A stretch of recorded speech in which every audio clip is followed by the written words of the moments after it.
Friends नमस्कार, मैं Amit Edward एक बार फिर से आप लोग के बीच में मैं एक वीडियो लेके आ रहा हूँ। इस वीडियो में जो कार्य करेंगे उसके बारे में जानकारी दूंगा। आपने जी हाँ थंबनेल में पढ़ना है। हाइड्रोकार्बन 134A रेफ्रिजरेंट कैसे चार्ज करना है इसकी पूरी जानकारी मैं दूंगा, और कौन से एप्लीकेशन में इस्तेमाल करना है ये सब चीज़ों को मैं आगे बताऊँगा।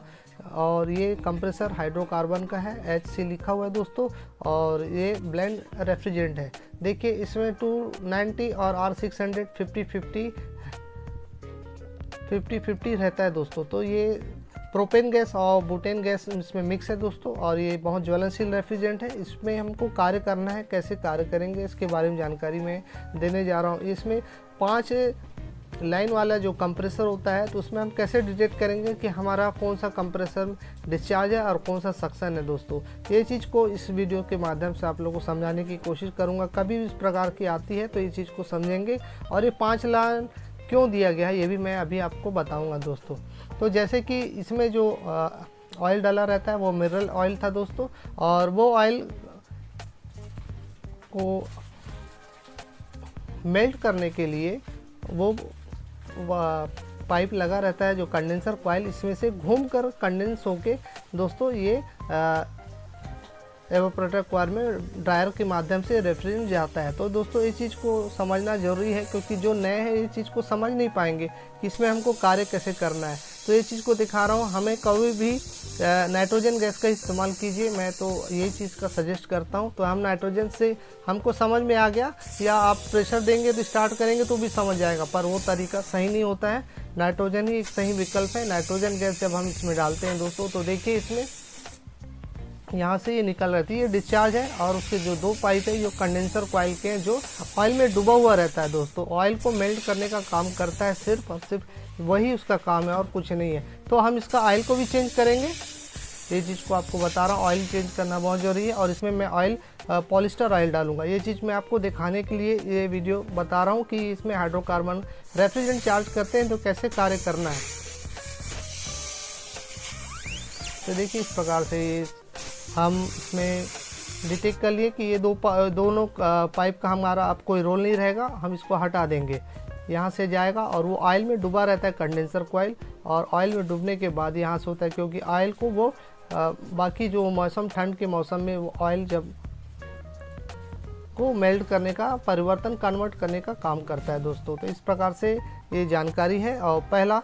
और अब दूसरी जानकारी मैं आपको दे रहा हूँ। कभी भी आप इसमें हम कंडेंसर कॉइल भी चेंज किए। कंडेंसर कॉइल इससे किए क्योंकि इस रेफ्रिजरेटर में समस्या ये थी कि, और यहाँ को हम अच्छे से फाइल करेंगे। कभी भी नया लगाएं या पुराना लगाएं, जब तक हमारी फाइलिंग सही नहीं होगी, क्योंकि आयरन मेटल है और हमारा कॉपर में ब्रेजिंग करेंगे, तो हर जगह अच्छे से हमको फाइल करना ज़रूरी है। और जितना हो सके हमें ब्रेजिंग सही टेम्परेचर में करना चाहिए।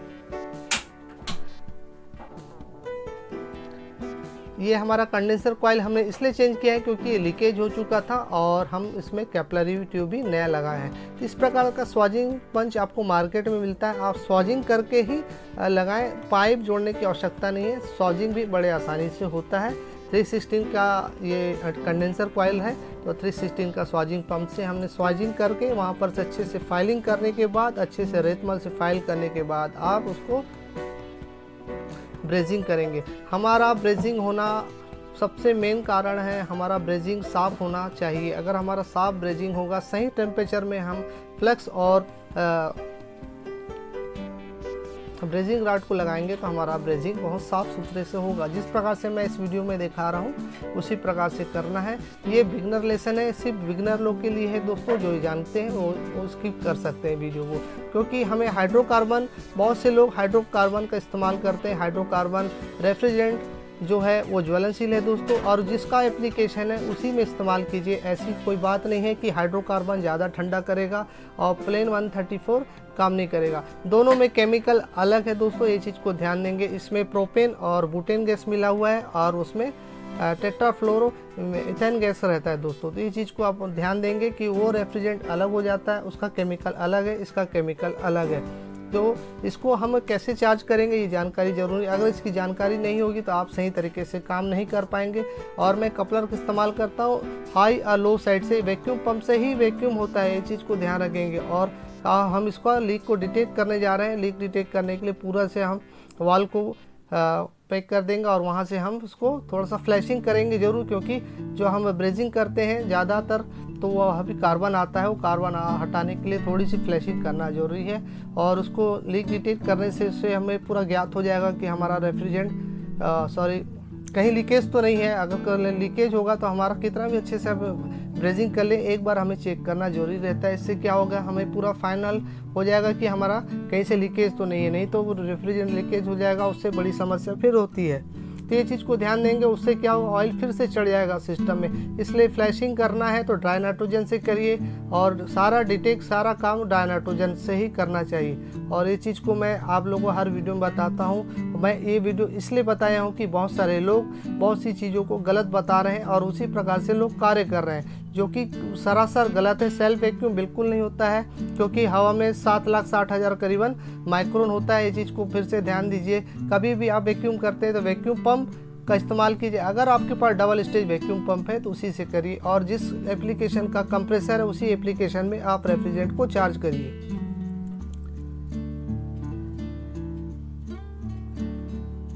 अब हमें एक बार और चेक करना है कि इसको अब चेक करने के लिए हम ड्राई फिल्टर से हम नाइट्रोजन को डालेंगे और यहाँ से हल्की हल्की नाइट्रोजन गैस निकलेगा। इससे हमको पता चल जाएगा कि हमारा कहीं भी ब्लॉकेज नहीं है और हमारा सब सिस्टम ओके, क्योंकि गैस यहाँ से कैपिलरी से होकर एवापोरेटर कॉइल में जाएगा। एवापोरेटर कॉइल से सक्शन लाइन से आने के बाद फिर कंप्रेसर में आएगा। कंप्रेसर से आने के बाद यहाँ से हल्की हल्की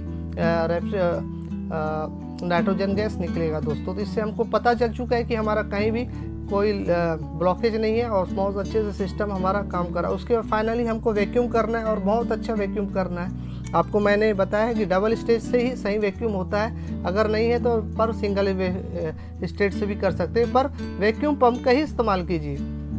अब थोड़ी सी जानकारी इस प्रोपेन गैस हाइड्रोकार्बन के बारे में मैं बता रहा हूँ। जिस प्रकार से देखिए, प्रोपेन और बुटेन गैसेस में मिक्स है 50-50, तो 50-50% ये मिक्सिंग है ये केमिकल दोस्तों, और ये ज्वलनशील है और कभी भी इसमें कार्य करते हैं। तो आप अगर जिस एप्लीकेशन का उसी एप्लीकेशन में कीजिए। ऐसा नहीं है कि दूसरे का दूसरे में डाल रहे हैं, वो गलत प्रक्रिया से आप काम करें। काम तो करेगा पर उसका सिस्टम आप तब बेस को नहीं जानेंगे, उसके थ्योरिकल के बारे में नहीं जानेंगे। हर एप्लीकेशन के हिसाब से कंप्रेसर बनाया जाता है, हर रेफ्रिजरेंट के एप्लीकेशन के हिसाब से कंप्रेसर बनाया जाता है। ये चीज़ को ध्यान दीजिए, हर बार मैं बताता हूँ, मेरी बातों पर ध्यान दीजिए।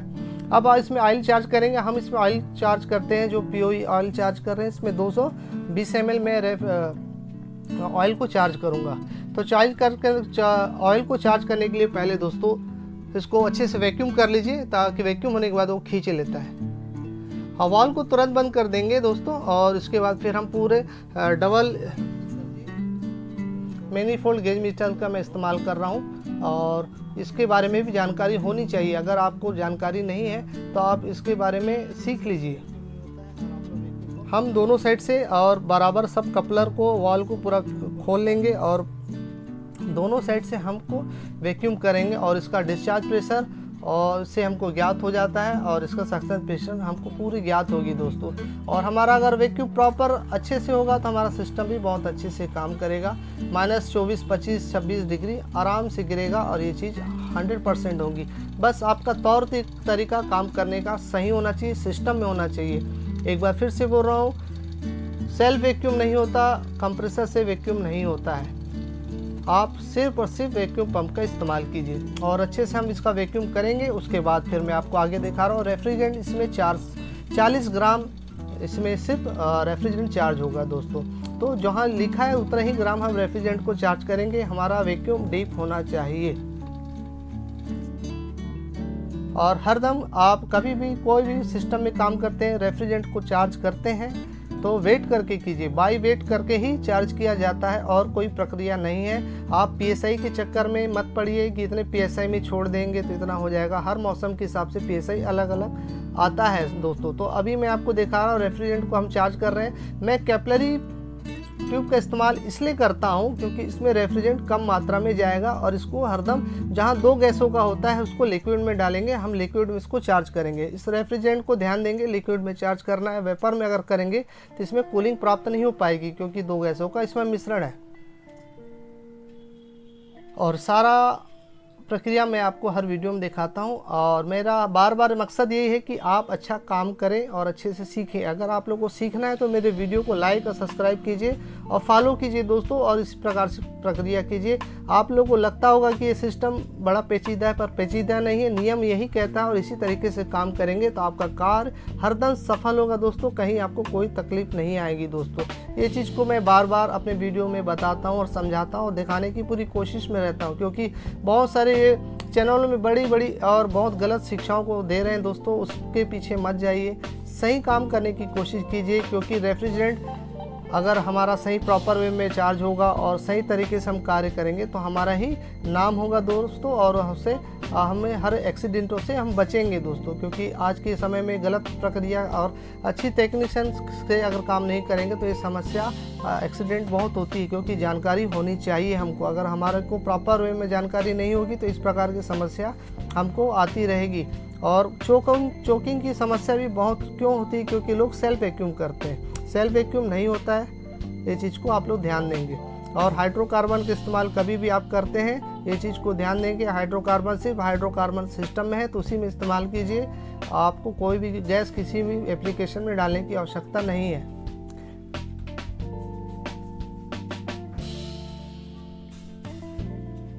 और इसमें लगभग 100% रेफ्रिजरेंट हम 40 ग्राम चार्ज करने के बाद इसको हम लॉक कर देंगे दोस्तों। तो इसका डिस्चार्ज प्रेशर भी 140-150 PSI के बीच में रहेगा दोस्तों।